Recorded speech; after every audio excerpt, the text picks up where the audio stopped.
Hey there! Welcome to Bridging Theory and Crafts, the podcast where we break down how learning actually works, especially in the world of industrial arts.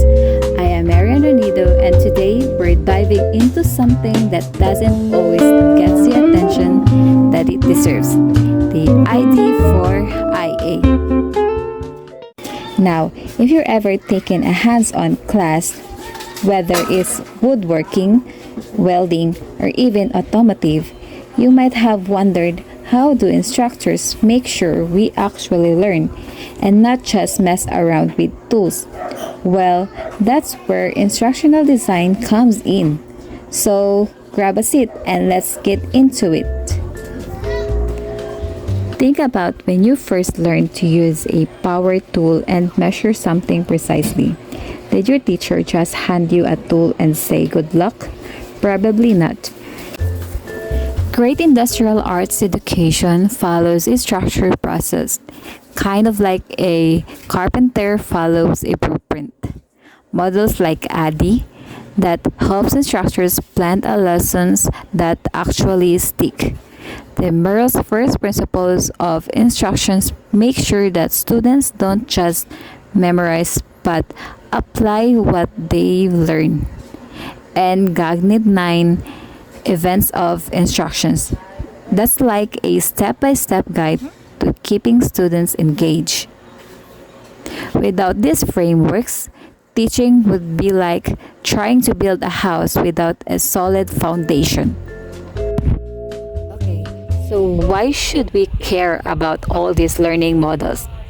Simply because industrial arts isn't just about passing a class, it's about preparing for real jobs. Imagine you're in a technical vocational school learning welding. If your instructor just hands you a welding torch with no instructored lessons, would you feel confident taking on a real world project? Probably not, right?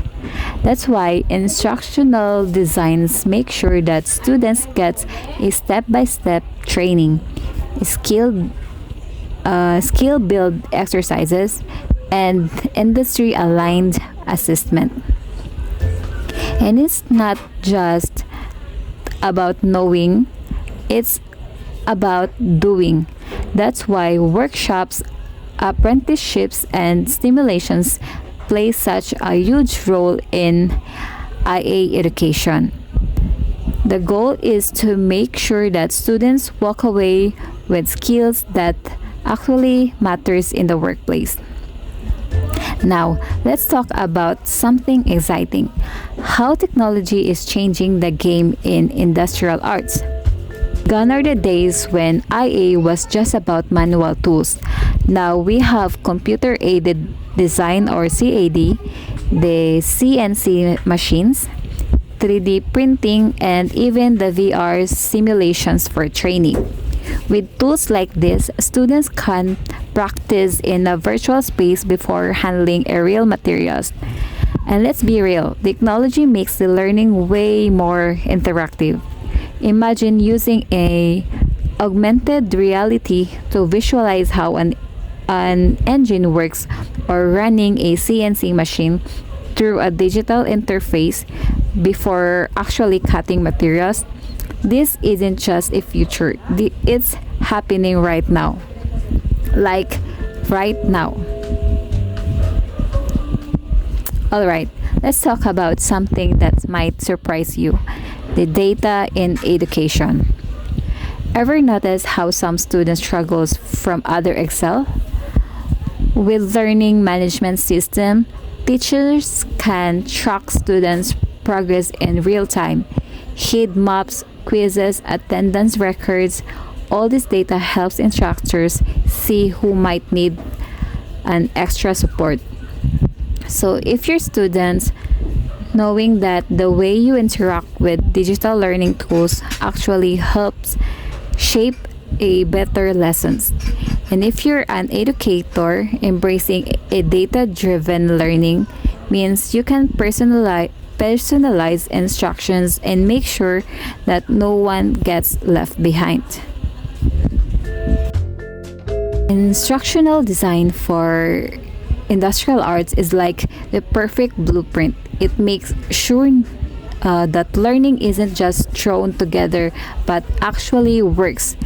It connects theory with practice, traditions with technology, and students with their future careers. So the next time you're in a workshop, lab, or tech voc class, take a moment to appreciate the thought that goes into structuring your learning experience, because behind every well-taught lessons, there's a solid instructional designs making it happen. That's it for today's episode of Bridging Theory and Craft. If you enjoyed this podcast, just hit the follow button, share it with a friend, and stay tuned for more deep dives into the world of industrial arts education. Once again, I am Marian Ronido. Until next time, keep building, keep learning, and keep pushing forward. Bye!